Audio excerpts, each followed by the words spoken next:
soc Maria Teresa Ferrés, la gerent de la Fundació Privada Anyà la Selva, que estem a Quart, a Girona. Estem aquí des de l'agost del 1993, que vam crear el Centre Especial de Treball per atendre i donar feina a persones amb especials dificultats. Treballem amb persones que tenen trastorn mental sever, persones disminuïts psíquics i també alguns de sensorials, físics, sensorials, però majoritàriament és el col·lectiu de trastorn mental i disminuïts psíquics. Llavors, des de llavors estem treballant en diferents activitats per garantir un lloc de treball digne per a aquestes persones, que és l'objecte de la nostra entitat.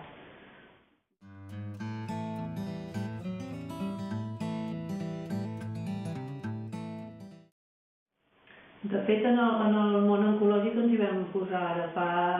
4 anys per canvi d'activitat d'un viver que teníem que estava molt dedicat a ajuntaments i llavors amb la crisi tot això s'ha anat en orris i era una manera de reconvertir i poder mantenir llocs de treball. I vam començar molt a poc, no? Amb el Shiitake només amb un sol producte i després vam anar incorporant noves coses i hem considerat que pot ser una via una mica més de futur, no? Vull dir, encara que sigui a poc, però sí que veiem que hi ha una tendència que la societat està cada vegada més sensible pel producte ecològic, ho valoren una mica més, i llavors, a nosaltres ens sembla perfecte poder ajuntar aquests dos temes, l'ecològic i el social.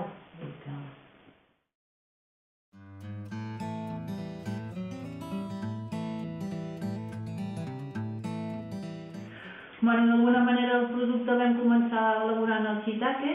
el bolet, és un bolet molt medicinal i molt desconegut era, ara ja va sent bastant més conegut, i després per les necessitats que tenint un sol producte anar a repartir no era d'absolut rendible, vam anar incorporant productes que envasem nosaltres, com són els fruits secs i les olives, sobretot perquè la feina d'envasar és una feina que la gent que treballa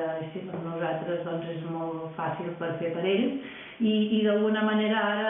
fa 1 any i mig vam començar amb la pasta fresca, elaborar pasta fresca, raviolis, tallarins, espaguetis i de tot, no? I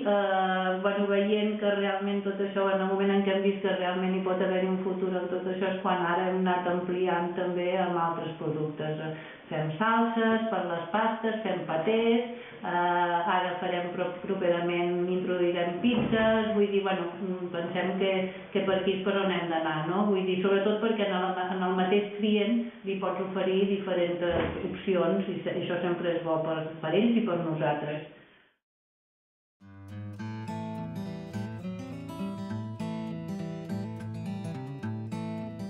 Nosaltres ara en aquests moments estem passant per una conjuntura difícil com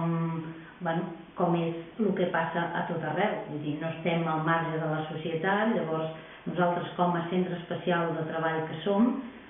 tenim més dificultats en el sentit de que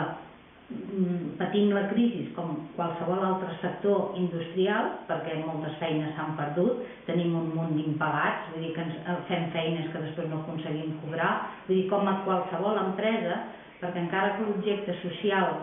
nostre és molt clar, totes les persones ateses per nosaltres tenen un contracte, són treballadors, per tant el nostre objectiu bàsicament és social, però els números ens han de quadrar, com qualsevol altra empresa. Per tant, la pressió que pot tenir qualsevol empresa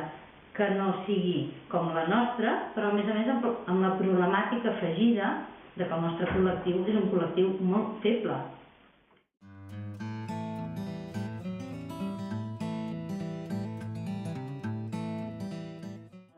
Llavors, d'alguna manera, l'objectiu és aquest, o sigui, què podem fer? Ampliar més producció i fer noves coses o fer-ne més quantitat